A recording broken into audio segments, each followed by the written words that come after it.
본문의 배경은 본문의 앞문단에 기록된 한 사건으로부터 시작됩니다. 본문의 앞문단의 내용은 이렇습니다. 한 사람이 형과의 유산 분배의 문제를 예수님께 가지고 옵니다. 그러자 예수님은 그에게 한 부자의 비유를 말씀하시죠. 한 부자가 밭에 소출이 풍성하여 더 이상 쌓을 곳이 없자 현재 곡간을 설고 더 큰 곡간을 지어서 평생 먹고 쉴 수 있는 노후를 대비했습니다. 그러나 하나님께서 그의 영혼을 오늘 밤에라도 데려가신다면 그가 쌓은 것은 아무런 소용이 없기 때문에 그를 어리석은 자라고 비유하시면서 이렇게 말씀하셨어요. 자기를 위하여 재물을 쌓아두고 하나님께 대하여 부여하지 못한 자는 이와 같으리라 라고 말씀하셨습니다. 무슨 말일까요? 재물에 대한 욕심을 버리고 하나님께 대하여 부여한 자로 살아라 라는 말씀입니다. 예수님께서 이 비유를 말씀하신 이유는 형과의 유산 분배 문제를 가지고 난 그 사람의 탐심을 지적하기 위해서입니다. 어떻게 하면 더 많은 유산을 상속받을 수 있을까? 어떻게 하면 더 많은 이 재물을 받을 수 있을까에 대한 그 사람에 대한 탐심을 지적하기 위해서 이 말씀을 하신 거죠. 그리고 이 말씀을 하신 이후에 오늘의 본문으로 이어지고 있는데요. 어떻게 말씀하셨는지 22절과 23절을 함께 읽어보도록 하겠습니다. 22절과 23절 읽어볼게요. 시작. 또 제자들에게 이르시되 그러므로 내가 너희에게 이르노니 너희 목숨을 위하여 무엇을 먹을까 몸을 위하여 무엇을 입을까 염려하지 말라. 목숨이 음식보다 중하고 몸이 의복보다 중하니라. 아멘. 예수님은 이 형과의 유산 분배의 문제를 가지고 난 이 한 사람의 탐심을 지적하신 후에 제자들을 향하여서 이 말씀을 하시죠. 무엇을 먹을까 무엇을 입을까 염려하지 말아라. 예수께서 그 한 사람의 탐심을 지적하신 후에 제자들을 향하여 염려를 언급하신 이유가 무엇일까요? 염려. 그 이유는 염려가 탐심을 만들기 때문입니다. 사람들이 염려하는 이유가 무엇일까요?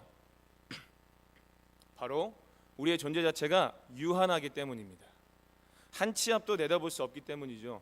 그래서 혹시 모를 어려움을 대비하기 위해서 악착같이 돈을 모으고 이 땅에 재물을 쌓아두는 것입니다. 그러니까 염려가 지나치면 어떻게 되는 걸까요? 탐심에 빠지는 거예요. 염려가 지나치면 지나칠수록 앞날을 대비하기 위해서 더 많은 것을 쌓으려고 욕심을 부리는 겁니다. 결국 이 재물에 대한 욕심을 절제하지 못하면 예수님께서 비유하신 이 어리석은 자가 되는 거예요. 하나님께 대하여 부여하지 못한 자가 되는 것입니다. 그래서 예수님은 이 한 사람의 탐심을 지적하신 후에 염려를 언급하신 거예요. 그런데 이 염려하지 말라고 말씀하신 대상자가 누구입니까? 대상자가 누구예요? 22절 말씀해 보니까 누구에게 말씀하셨습니까? 제자들에게 말씀하셨습니다. 예수님은 제자들을 향하여서 염려하지 말아라 라고 말씀하셨어요. 탐심을 가지고 있는 그 사람이 아니라 제자들에게 이 말씀을 하셨습니다. 왜 그랬을까요? 왜냐하면 그 이유는 제자들은 이미 모든 소유를 버리고 예수님을 따르기로 결단한 자들이기 때문입니다. 어부였던 제자는 생업과 그물을 내려놓고 예수님을 따라갔죠. 세리였던 제자는 그의 재물과 과거의 삶을 모두 청산하고 예수님을 따랐습니다. 그들에게 있어서 가진 것은 아무것도 없었어요. 다 포기하고 예수님을 따라갔다는 거죠. 예수님께서 이 제자들에게 전도 여행을 보내실 때도 뭐라고 말씀하셨습니까? 아무것도 가지지 말라라고 가르치셨습니다. 전적으로 하나님의 인도하심을 의지하기 위한 명령이지만 실제로 제자들은 예수님의 가르침처럼 가진 것이 정말 아무것도 없었어요. 그래서일까요? 제자들은 더욱더 먹고 사는 일에 염려가 됐을지도 모르겠습니다. 기본적인 먹고 사는 것 정도는 해결해야 되지 않겠습니까? 마가복음 8장의 말씀에 보면은 제자들이 떡을 가지고 오지 않은 일 때문에 서로 수군거리는 장면이 나옵니다. 수군거린다는 것은 무엇을 의미할까요? 먹을 것이 없어서 어떻게 우리가 이 먹을 것을 해결할까 논의했다라는 거죠. 그래서 예수님이 떡을 가지고 오지 않은 그 제자들 향해 말씀하시죠. 너희들 아직도 알지 못하느냐, 아직도 깨닫지 못하느냐, 나와 함께 있을 때에 5천 명에게 떼어주고 남은 그 광주리가, 그 바구니가 몇 개였는지 모르느냐 라면서 그들의 믿음을 책망하신 장면이다. 이처럼 제자들은 먹을 것에 대한 염려 때문에 예수님이 동행하신다는 의미를 깨닫지 못했습니다. 이처럼 제자들은 진짜 가진 것이 없었기 때문에 평소에도 먹고 사는 일에 대하여 염려하는 모습을 보였다는 거죠. 그래서 예수님이 제자들을 향하여서 먹고 사는 것에 대하여서 염려하지 말라라고 오늘 본문에서 가르치고 계시는 거예요. 자, 그리고 나서 23절을 보니까 예수님께서 목숨의 소중함을 가르치십니다. 여기 23절을 보니까 음식보다 그리고 의복보다 무엇이 더 중요하다고 말씀하고 계십니까? 목숨이 더 중요하다고 말씀하십니다. 헬라어 원어를 살펴보면은요, 푸시케라는 단어가 사용되었는데 번역하면 영혼이라는 뜻을 가지고 있습니다. 앞선 비유에서 예수님이 말씀하셨던 것처럼 한 부자가 이전에 있던 곳간을 다 헐고 더 큰 곳간을 지어서 평생 먹고 살 수 있는 노후를 대비했어요. 그러나 오늘 밤이라도 하나님께서 그 영혼을 데려가신다라면 그 재물이 아무런 소용이 없다라고 말씀하지 않았습니까? 그렇죠? 그런데 거기서 끝이 아니라 하나님이 데려간 그의 영혼이 어떻게 될까요? 하나님과 아무런 상관이 없이 살아온 그의 결국이 어떻게 될까요? 음식과 의복 그리고 재물을 포함한 이 땅의 것만을 쫓다 보면 영원한 생명을 잃어버리게 된다는 거예요. 그래서 목숨이 음식보다 의복보다 더 중요하다고 말씀하신 겁니다. 이처럼 예수님은 제자들이 이 땅의 것을 쫓아가는 자가 아니라 먼저 하나님과의 관계에 집중하고 하나님께 대하여 부요한 자로 살아가기를 바라셨습니다. 그런데 아무리 그래도 기본적인 생활은 되어야 되겠죠. 그렇죠? 기본적인 생활은 되어야 하나님 나라를 위해서 헌신도 하고 주의 일을 위해서 살 수 있는 것 아니겠습니까? 우리가 손가락 빨면서 살 수는 없잖아요. 그렇죠? 그래서 사실 이 제자들의 먹고 사는 일에 대한 염려는 어느 정도 이해가 돼요. 염려가 될 수밖에 없잖아요. 당장 먹을 게 없는데, 그렇죠? 모든 것을 다 포기하고 예수님을 따랐는데 먹고 사는 것조차 해결되지 않는다면 염려가 되겠죠. 사실 이 제자들의 이러한 염려는 어느 정도 수긍이 갑니다. 그래서 예수님이 이 제자들의 염려를 덜어주기 위해서 이렇게 말씀하시죠. 24절과 25절 말씀을 함께 읽어보겠습니다. 시작. 까마귀를 생각하라. 심지도 아니하고 거두지도 아니하며 골방도 없고 창고도 없으되 하나님이 기르시나니 너희는 새보다 얼마나 더 귀하냐. 또 너희 중에 누가 염려함으로 그 길을 한 자라도 더할 수 있느냐. 아멘.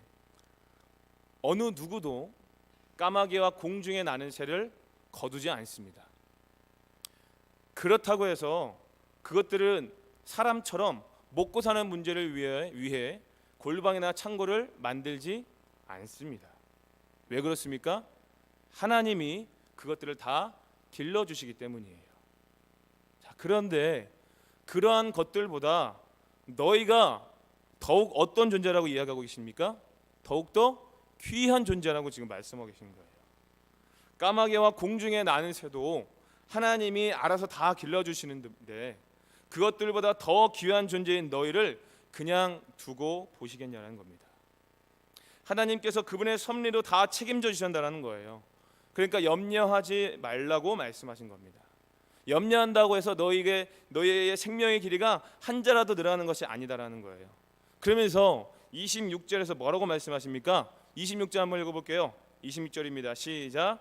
그런즉 가장 작은 일도 하지 못하면서 어찌 다른 일들을 염려하느냐. 아멘. 자, 여기서 작은 일이란 무엇일까요? 하나님을 향한 믿음을 의미합니다. 까마귀와 공중에 나는 새도 하나님이 다 길러주신다. 하물며 너희들은 그것들보다 더욱 귀한 존재인데 왜 염려하냐는 거예요. 골방이나 창고를 만들 필요가 없다라는 겁니다. 하나님이 책임져 주신다는 사실 그냥 뭐 하면 되는 거예요? 믿기만 하면 된다라는 거예요. 먹고 사는 문제로 골방을 만들고 창고를 만드는 것보다 그냥 믿는 것이 작은 일이라고 표현한 거예요. 생각해 보십시오. 평생을 먹고 사는 문제로 피땀 흘려 골방을 만들고 창고를 만드는 것이 작은 일입니까? 아니면 그냥 하나님을 믿는 것이 작은 일입니까? 대답 못하시나요? 예. 하나님을 믿는 일이 더 작은 일이에요. 무슨 말이냐면 하나님을 믿는다는 것은 우리가 아무것도 할 필요가 없다라는 거예요. 그냥 믿기만 하면 된다라는 겁니다. 그래서 작은 일이라고 표현하신 거죠. 과거 이스라엘 백성들이 출애굽 당시 어떤 일이 있었습니까? 앞에는 홍해가 가로막고 있었고 뒤에는 애굽 병거가 쫓아올 때에 모세가 뭐라고 선포하죠? 너희는 가만히 있어라. 너를 위하여 행하실 하나님의 구원을 보아라 라고 선포합니다. 너희들이 염려가 된다라고 해서 너희가 뭐 구원을 위해서 염려하지 말라, 무엇인가 뭐 하지 말라라는 거예요. 그냥 하나님을 믿기만 하라는 거예요. 그 찬양 중에도 있잖아요. 너희는 가만히 있어. 주가 하나님 되심을 알지어다. 믿기만 하라는 거예요. 그래서 이어지는 27절과 28절의 말씀에 보면은요, 까마귀 비유와 비슷한 내용이 나오죠. 솔로몬의 모든 영광으로도 비교할 수 없을 만큼 훌륭한 백합화, 그리고 오늘 있다가 내일 던져질 이 들풀까지도 하나님이 다 입히신다라고 말씀하시면서 무엇을 언급하시냐면 28절 마지막 부분을 보니까 이렇게 기록되어 있죠. 어떻게 기록되어 있습니까? 28절 마지막 부분에 하물며 너희일까 보냐 믿음이 작은 자들아. 말씀 읽고 계시나요? 함께 읽어보겠습니다. 하물며 시작. 하물며 너희일까 보냐 믿음이 작은 자들아. 아멘. 염려하지 말고 그냥 믿기만 하라는 겁니다. 이 작은 일도 하지 못하면서 어찌 일어나지도 않은 일들을 염려하냐라는 거죠. 오늘 본문에서 사용되어진 이 염려라는 단어, 오늘 본문에서 굉장히 자주 등장하고 있죠. 이 단어는 헬라어로 메림나오라는 단어가 사용되었는데요. 그 의미는 나누다 또는 쪼개어진다라는 동사 메리조와 마음을 뜻하는 누스의 합성어입니다. 그러니까 이 염려는 염려가 있으면 어떻게 된다는 거예요? 마음이 둘로 나뉘어지게 된다는 거죠. 마음이 나뉘어져서 어떻게 된다는 거예요? 하나님과 재물을 겸하여 섬기는 불신앙을 갖게 한다는 겁니다. 무엇이요? 염려가요. 마태복음 6장 24절에서 분명 예수님이 이렇게 말씀하시죠. 하나님과 재물을 겸하여 섬기지 못할 것이라 라고 말씀하시죠. 그런데 여러분, 이 구절에서 이상한 점을 발견할 수 있는데 그것이 무엇입니까? 하나님과 재물을 겸하여 섬기지 못한다. 하나님은 인격이 있으신 분이시기 때문에 섬긴다는 말을 사용해도 이상하지 않죠. 그러나 재물은 인격이 있습니까? 없습니까? 없죠. 그런데 마치 예수님은 재물이 인격이 있는 것처럼 재물에게도 이 섬긴다라는 표현을 같이 사용하셨습니다. 이상하죠. 왜 그럴까요? 왜냐하면 재물이 사람의 마음을 움직이기 때문입니다.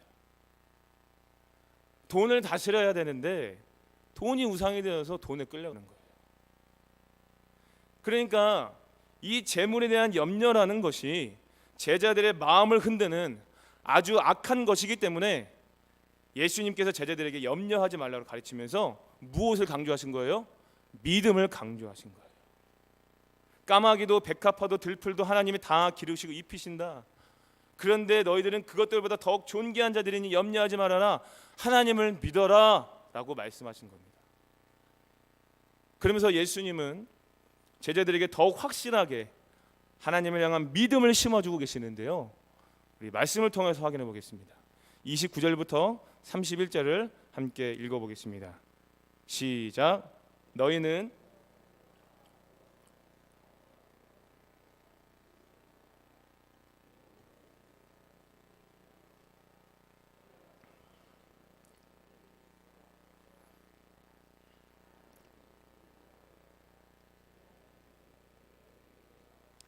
아멘. 예수님은 제자들이 먹고 마시는 일에 대하여 염려하지 말라고 말씀하신 것을 넘어서서 무엇을 요구하십니까? 그 문제를 가지고 구하지도 말래요. 그렇죠? 예수님께서 굉장히 쉽지 않은 결단을 촉구하고 계십니다. 구하지도 말라는 거예요. 이거 너무 심한 거 아니겠습니까? 그렇죠? 아니 어떻게 구하지도 말라고 하십니까? 그렇죠? 자, 그런데 사실 예수님의 이러한 명령은 제자들에게 오히려 더 큰 힘과 위로를 주고 있다는 사실을 깨달아야 합니다. 왜 그런지 아십니까? 왜 그럴까요? 왜냐하면 하나님이 우리의 아버지가 되시기 때문입니다. 아버지께서 자녀에게 있어야 할 것을 다 아시고 알아서 채워주시기 때문에 구하는 것조차 하지 말라라고 말씀하시는 거예요. 다 아신다라는 거죠. 상식적으로 아버지가 자녀의 어려움을 보고 모른 척하는 사람이 있을까요? 없겠죠. 어느 아버지가 자녀를 그냥 두고 보시겠습니까? 분명 하나님은 당신의 자녀들을 고와 같이 내버려두지 않겠다라고 약속하셨습니다. 그래서 예수님은 하나님을 아버지로 소개하면서 하나님을 향한 믿음을 더욱더 확실하게 심어주고 계시는 거예요. 하나님이 너의 아버지가 되신다. 염려하지 말아라. 먹고 사는 일 때문에 구하지 않아도 돼. 아버지가 다 아시고 책임져 주실 거야라고 말씀하시는 거예요. 그러나 그 대신에 다른 것을 구하게 하시죠. 무엇을 구하게 하십니까? 무엇을 구하게 하세요? 하나님 나라를 구하게 하십니다. 하나님의 나라. 예수님은 이 명령을 통해 제자들의 정체성과 제자도의 본질을 확실하게 심어주고 계시는 거예요. 무엇을 먹을까, 무엇을 입을까를 구하는 자들은 어떤 사람들입니까? 말씀이 기록되어 있죠? 하나님과 아무런 상관이 없는 세상 사람들이라는 거예요. 세상 사람들이나 그런 것들을 구한다라는 거예요. 그러나 너희는 다르다는 거죠. 제자들은 다르다라는 거예요. 너희에게 있어야 할 것은 아버지가 다 아시고 책임져 주시기 때문에 세상 사람들이 구하는 것처럼 먹고 마시는 일 외에 마음을 쏟지 말아라 라는 겁니다. 너희는 무엇을 먹을까, 무엇을 입을까를 구하는 자들이 아니라 하나님의 나라를 구하는 자들이야 라는 그들의 정체를 바르게 심어주고 계시는 거예요. 지금 예수님은 이 제자들의 정체와 제자들의 본질을 확실하게 심어주고 계십니다. 뿐만 아니라 이 제자들이 하나님 나라를 구하면서 살면 또 무엇을 약속해 준다고 말씀하십니까? 먹고 사는 문제를 다 책임져 주실 뿐만 아니라 이러한 것들을 더해 주실 것이라고 말씀하셨습니다. 흔들어 차고 넘치도록 더해 주신다라는 거예요. 믿으시면 아멘 하시기 바랍니다. 아멘이시죠? 그런데 우리가 이쯤에서 생각해 보아야 할 것이 있죠. 하나님 나라를 구하며 산다는 말을 우리가 많이 들어봤고 그렇게 살아야 한다는 것을 잘 알고 있습니다. 그렇다면 하나님 나라를 구한다는 말은 구체적으로 무엇을 의미하는 걸까요? 아주 심플하게 이야기한다면 이거죠. 하나님 나라를 구하는 거니까 하나님 나라를 내게 주십시오라고 심플하게 생각해 보시면 될 것 같아요. 구하는 거니까요. 하나님 나라를 내게 주십시오라는 거예요. 하나님 나라를 내게 달라라고 요청하는 겁니다. 이것을 다른 표현으로 이야기한다면 하나님 나라를 소망한다는 것으로 이해할 수 있습니다. 어떻게 하면 하나님 나라를 소유할 수 있을까? 온통 거기에 집중된 삶이라는 거예요. 그 사람의 우선순위가 하나님 나라라는 겁니다. 하나님, 제게 하나님 나라를 주십시오. 내가 어떻게 하면 하나님 나라를 소유할 수 있습니까? 라면서 온전히 하나님 나라에 집중된 삶이 하나님 나라를 구하는 자의 삶이라는 겁니다. 하나님과의 관계에 집중하고 하나님의 뜻을 생각하며 하나님 나라를 위해 살기로 온통 그 신경이 거기로 몰려 있는 겁니다. 이처럼 하나님 나라에 온통 신경이 몰려 있는 사람들은 무엇을 먹을까, 무엇을 입을까로 구하지 않는다라는 거예요. 왜 그렇습니까? 우선순위가 먹고 마시는 것이 아니라 하나님 나라와 그의 의가 되기 때문입니다. 뿐만 아니라 진짜 중요한 사실은요, 예수님께서 오늘 제자들에게 말씀하신 이 메시지를 통하여서 이 제자들이 먹고 사는 염려로부터 자유해졌기 때문입니다. 먹고 사는 문제 염려로부터 이들이 자유해졌어요. 이제 더 이상 염려할 필요가 없게 된 것입니다. 왜 그렇습니까? 하나님이 그들의 아버지가 되어주셨기 때문입니다. 하나님의 아버지가 되어주셔서 그들의 필요를 아시고 알아서 채워주시기 때문에 먹고 사는 문제로부터 자유해진 거예요. 그러니까 여러분, 오늘의 본문을 그저 우리의 필요를 채워주시는 하나님만으로 이해하시면 안 됩니다. 많은 성도님들이 오늘의 본문 중에 먼저 그의 나라와 그의 의를 구하라, 그리하면 이 모든 것을 너에게 더해 주시리라, 이 말씀만을 생각하면서 하나님이 우리의 모든 것을 더해 주실 거야. 우리의 필요를 채워 주실 거야. 그렇게만 생각하는 분들이 제법 있는 것 같아요. 그런데 오늘 본문에서 진짜 핵심은 그것이 아닙니다. 제가 오늘 설교 서두에서도 언급했지만 오늘의 본문은 자신의 삶을 포기하고 예수님을 따르기로 결단한 제자들의 삶을 위로하기 위해서, 그들의 염려를 점검하기 위해서 이 말씀을 하신 거다라는 거예요. 그러니까 결국 하나님 나라를 구하며 살라라고 말씀하신 이 진짜 이유는 무엇일까요? 너의 필요를 채워줄 거야. 이게 핵심이 아니라 자신의 삶을 포기하고 예수님을 따르는 제자들에게 먹고 사는 염려로부터 자유하게 하시려고 하시는 거예요. 그 먹고 사는 그것의 그 염려에 빠지지 않게 하기 위해서 그것으로부터 자유하게 하시려고 이 말씀하시는 거예요. 염려가 지나쳐 탐심에 빠지지 않도록 하기 위해서입니다. 그래서 하나님 나라를 소망하게 하시려는 거예요. 뿐만 아니라 하나님 나라를 구하라고 말씀하신 이유는요, 하나님이 그 나라를 제자들에게 주기를 원하시기 때문입니다. 32절 말씀 볼까요? 32절입니다. 시작.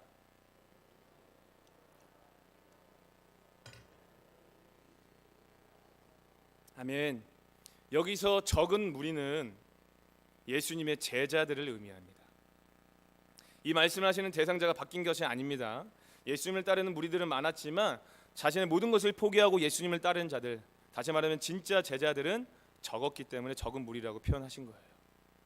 자, 그런데 예수님은 제자들을 향하여서 뭐라고 말씀하시죠? 무서워하지 말라라고 말씀하십니다. 왜냐하면 왜 그렇습니까? 하나님께서 그 나라를 주시기를 기뻐하시기 때문입니다. 그러니까 여기서 무서워한다는 말은 공포감이 아니에요. 염려의 개념과 같은 의미로 이해하시면 됩니다. 그저 하나님 나라를 구한다고 해서 하나님께서 우리에게 그 나라를 주실까? 이것도 뭐 하지 말라는 거예요? 염려하지 말라는 겁니다. 제자들의 염려와는 다르게 하나님은 주시기를 기뻐하신다라는 거예요. 왜 그렇습니까? 왜 그럴까요? 방금 읽은 구절을 통해서도 우리가 또 분명하게 확인할 수 있죠. 왜 그래요? 하나님이 아버지가 되시기 때문이에요. 방금 읽은 구절에서 또 아버지를 예수님께서 말씀하고 계시죠. 너희 아버지께서 그 나를 너희에게 주시기를 기뻐하시느니라. 하나님이 아버지가 되시는데 그의 자녀들이 있어야 될 곳이 어디겠습니까? 하나님이 우리의 아버지가 되십니다. 그러면 그분의 자녀들이 있어야 할 곳이 어디입니까? 예? 아버지 집. 하나님의 아버지죠? 아버지 집이 어디예요? 당연히 하나님 나라이겠지요. 그렇죠? 그래서 아버지가 되셔서 그 하나님 나라를 주시길 기뻐하신다는 거예요. 아버지가 되시기 때문에 너 염려하지 말고 하나님 나라를 구하며 살아라 하는 거죠. 제자들은 예수 그리스도로 말미암아 하나님을 아버지로 부를 수 있게 되었습니다. 그러므로 제자들은 오늘의 가르침을 통해 천국을 소망하며 먹고 사는 염려로부터 자유함을 얻게 된 것입니다. 이처럼 예수님은 제자들에게 하나님이 너희의 아버지가 되시기 때문에 무엇을 먹을까, 무엇을 입을까, 무엇을 마실까 염려하지 말고 하나님 나라를 소망하며 살라고 말씀하시면서 이제 하나님 나라를 구하는 자들의 삶의 실제적인 지침을 말씀하시면서 오늘의 본문을 마칩니다. 우리 33절과 34절 말씀을 읽어보겠습니다. 시작. 너희 소유를 팔아 구제하고 낡아지지 아니하는 배낭을 만들라. 곧 하늘에 둔 바 다함이 없는 보물이니 거기는 도둑도 가까이 하는 일이 없고 좀도 먹는 일이 없느니라. 너희 보물 있는 곳에는 너희 마음도 있으리라. 아멘. 예수님은 너희의 소유를 팔아 구제하는 것이 하늘에 보물을 쌓아두는 것이라고 말씀하십니다. 무슨 의미일까요? 소유를 팔아 가난한 자들을 구제하는 것이 하나님 나라와 깊은 연관이 있다라는 거예요. 가난한 자들을 향한 구제가 하나님 나라와 깊은 연관이 있다는 것을 구체적으로 확인할 수 있는 구절이 나오는데 마태복음 25장에 기록되어 있습니다. 거기 보면 양과 염소에 대한 비유를 예수님께서 하셔요. 예수님께서 재림하셔서 사람들을 심판하기 위해서 구분하실 때에 양과 염소를 구분한 것과 같이 양편으로 나눕니다. 그리고 나서 먼저 양편에 서 있는 사람들, 의인들이죠. 예수님을 온전히 따르던 사람들이죠. 예수님이 그들에게 뭐라고 말씀하셨냐면 이렇게 말씀하십니다. 내가 줄일 때에 너희가 먹을 것을 주었고 목마를 때에 마실 것을 주었으며 나그네 되었을 때에 영접하였고 헐벗었을 때에 입혔고 병들었을 때에 돌보았고 옥에 갇혔을 때 와서 보았다라고 말씀하시면서 너희가 예비된 나라를 상속받아라 라고 말씀하십니다. 이 말을 들은 그들이 어리둥절한 상태로 묻죠. 우리가 언제 주님을 대접했습니까? 라고 질문을 하자 예수님께서 대답하십니다. 여기 내 형제 중에 지극히 작은 자 하나에게 한 것이 곧 내게 한 것이다 라고 말씀하시면서 그들을 하나님 나라에 들어가게 하셨어요. 여기서 말씀하시는 지극히 작은 자, 사회적 약자들을 가리킵니다. 가난한 자들을 구제하는 것이 하나님 나라와 깊은 연관이 있다는 것을 우리는 그 본문을 통해서 분명하게 확인할 수 있는 거죠. 뿐만 아니라 이 가난한 자들에 대한 구제는 예수님의 생활 전반에 그대로 녹아 있다는 것을 우리는 곳곳에서 확인할 수 있죠. 당시 이스라엘은 로마의 지배를 받고 있었고 대제사장을 포함하여 바리새인과 서기관 같은 종교 지도자들은 사회적 약자들을 돌아보지 않았습니다. 힘을 가지고 있는 기득권들은 살아갈 만했지만 사회적 약자들은 어디를 바라보아도 소망이 없었습니다. 그래서 예수님은 사회적 약자들에게 무엇을 가르쳐 주셨습니까? 바로 하나님 나라를 소망하도록 가르치신 거예요. 그래서 예수님께서 산상수훈의 첫 번째 메시지가 팔복인 겁니다. 팔복의 첫 번째 메시지가 무엇입니까? 심령이 가난한 자는 천국이 너희일 것이요. 소망이 없는 그들에게 하나님 나라를 소망하도록 가르치신 거예요. 뿐만 아니라 그들을 직접 돌보기도 하셨죠. 병들고 가난한 자들, 고아와 과부들, 죄인과 세리의 친구가 되어주셨습니다. 사회적 약자들을 그냥 두고 보지 않으셨어요. 예수님은 그들을 불쌍히 여기셨습니다. 이처럼 예수님은 가난한 자들을 구제하는 것이 하나님 나라와 깊은 연관이 있음을 사역의 현장과 삶으로 보여주셨습니다. 또 우리가 너무나 유명한 구절, 이제 성경 구절 또 있죠.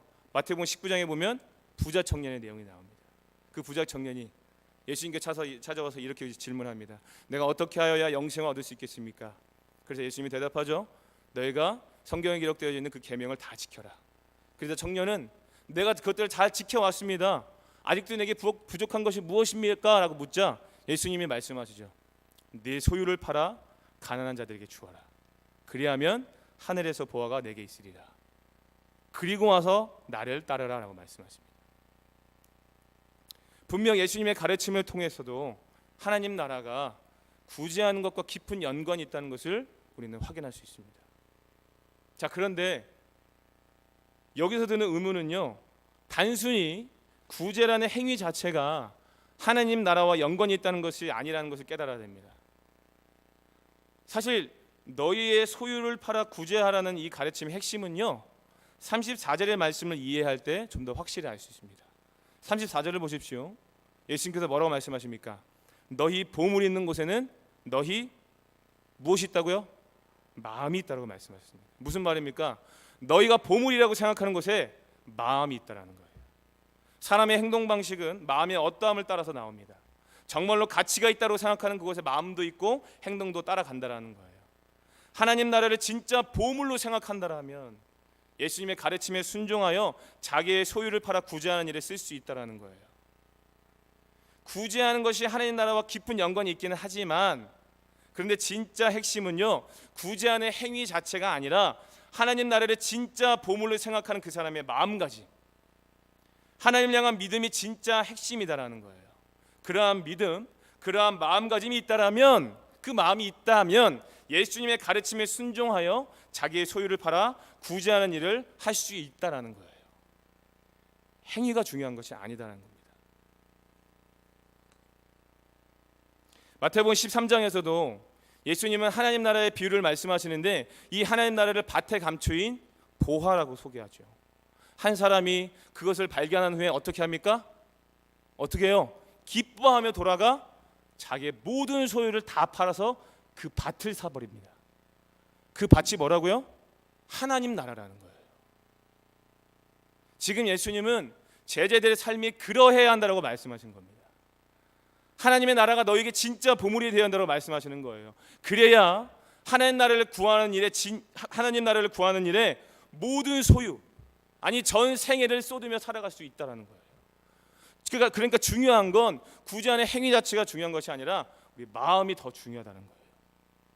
그래서 너희 보물이 있는 곳에 너희 마음도 있으리라 라고 말씀한 겁니다. 하나님 나라가 진짜 보물이 되어야 먹고 사는 일에 염려하지 않을 수 있다는 거예요. 그래야 천국이신 예수님의 말씀에도 순종할 수가 있는 겁니다. 자, 여기까지가 오늘 본문의 전체적인 내용입니다. 여기까지 이해가 되셨으면 아멘 하시기 바랍니다. 예, 잘 이해가 되셨죠? 제가 아주 쉽게 설명했습니다. 네. 자, 그렇다면 성도님들은 오늘 본문에 기록된 예수님의 가르침을 통해 무엇을 느끼셨나요? 무엇을 느끼셨나요? 성도님들이 본문을 제대로 이해하셨다면 제자들을 향한 예수님의 위로를 느끼셨을 것입니다. 오늘의 본문을 다시 정리하면 예수님께서 제자들의 본질과 하나님의 보호하심을 상기시키면서 제자들을 위로하시는 장면이에요. 제자들은 그야말로 아무것도 가진 것이 없는 자들이었습니다. 모든 소유를 포기하고 예수님을 따른 자들이었어요. 그래서 염려로부터 자유하지 못했습니다. 그러나 오늘 제자들은 예수 그리스도로 말미암아 하나님을 아버지라 부를 수 있게 되었습니다. 하나님 아버지께서 하나님 나라를 제자들에게 주시기를 기뻐하신다는 것을 깨닫게 되었습니다. 그러므로 제자들은 오늘의 가르침을 통해 천국을 소망하며 먹고 사는 염려로부터 자유함을 얻었어요. 참된 위로를 받게 된 것입니다. 이제 하나님 나라를 위한 삶으로 더욱더 힘있게 도전할 수 있게 됐다는 거예요. 물론 당시 제자들이 예수님의 가르침을 온전히 이해했다고 보기에는 어렵겠지요. 그렇죠? 당시 제자들은요, 예수님의 가르침을 온전히 이해하기가 굉장히 어려웠습니다. 하지만 적어도 본문을 온전히 이해할 수 있는 오늘을 살아가고 있는 저와 여러분들에게는, 우리에게는 이 말씀이 충분히 위로가 되어야 된다고 생각합니다. 성도님들은 본문을 통해 위로를 얻으셨나요? 만약 위로를 얻으셨다면 성도님들은 현재 하나님 나라를 소망하는 자로 살고 있다는 증거가 될 것입니다. 하나님 나라가 나에게 있어서 가장 가치 있고 고귀하다고 여기며 이웃 사랑을 바르게 실천하고 있는 분들이에요. 먹고 사는 문제보다 하나님 나라를 위해 우리 성도님들의 삶을 드리고 있다는 겁니다. 치열하게 하나님 나라를 위해서 살고 있기 때문에 그래서 위로가 될 수밖에 없는 거예요. 먹고 사는 염려로부터 자유함을 얻었기 때문에 본문이 위로가 될 수밖에 없는 거죠. 그러나 만약 위로가 되지 않는다면, 여전히 먹고 사는 문제로 염려하며 마음이 나뉘어져 하나님과 재물을 겸하여 섬기고 있을지도 모르겠습니다. 염려를 제어하지 못하고 탐심에 빠져 하나님이 아니라 자기를 위하여 재물을 쌓아두는 어리석은 인생을 살고 있을지도 모른다는 거예요. 만약 그렇다면 이제라도 늦지 않았으니 회개하고 주님께 돌아오십시오. 오늘 본문에서 예수님은 제자들에게 분명하게 말씀하셨습니다. 염려하지 말아라. 하나님이 다 책임져 주신다. 그저 믿기만 하라. 왜냐하면 하나님이 우리의 아버지가 되시기 때문이다. 그러므로 무엇을 먹을까 무엇을 입을까 염려하지 말고 하나님 나라를 구하며 살아라. 하나님은 그 날을 너에게 주시기를 기뻐하신다라고 약속하셨습니다. 사랑하는 성도 여러분, 오늘 우리에게 주신 이 위로의 메시지를 붙잡고 더욱더 힘있게 하나님 나라를 구하며 살아가기로 결단하시기를 바랍니다. 저는 개인적으로 오늘의 이 가르침, 이 위로의 메시지는 이 땅을 살아가는 성도들에게 사역의 안정감을 불어넣는 원동력이 된다고 생각합니다. 하나님이 우리의 아버지가 되십니다. 그래서 우리에게 필요한 것들을 다 아시고 채워주신다요. 뿐만 아니라 그 나라를 우리에게 주시기를 기뻐하신답니다. 이것만큼 성도들에게 안정감을 주는 메시지가 어디 있겠습니까?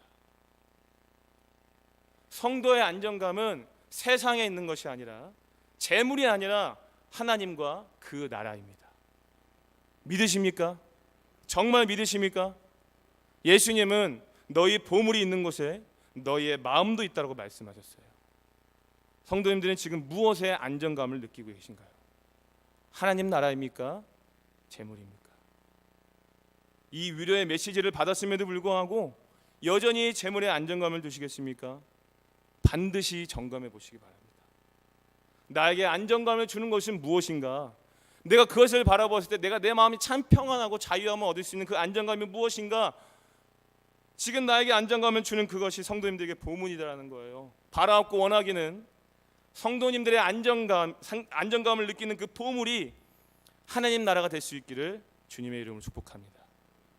그 안정감이 원동력이 되어서 더욱더 힘있게 하나님 나라를 소망하며 그 나라를 위해 살아갈 수 있기를 축복합니다. 자, 그런데 추상적인 결단이 아니라 하나님 나라를 위해서 내가 무엇을 어떻게 섬겨야 할까 고민해 보셨으면 좋겠어요. 고민하시면서 아주 구체적인 결단을 하실 수 있기를 바랍니다.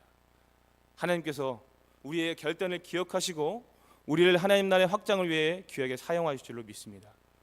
부디 하나님 나라가 오늘 우리의 사역의 안정감이 되어 하나님 나라를 위해서 기회하게 쓰임받는 저와 여러분들이 될 수 있기를 주님의 이름으로 축복합니다.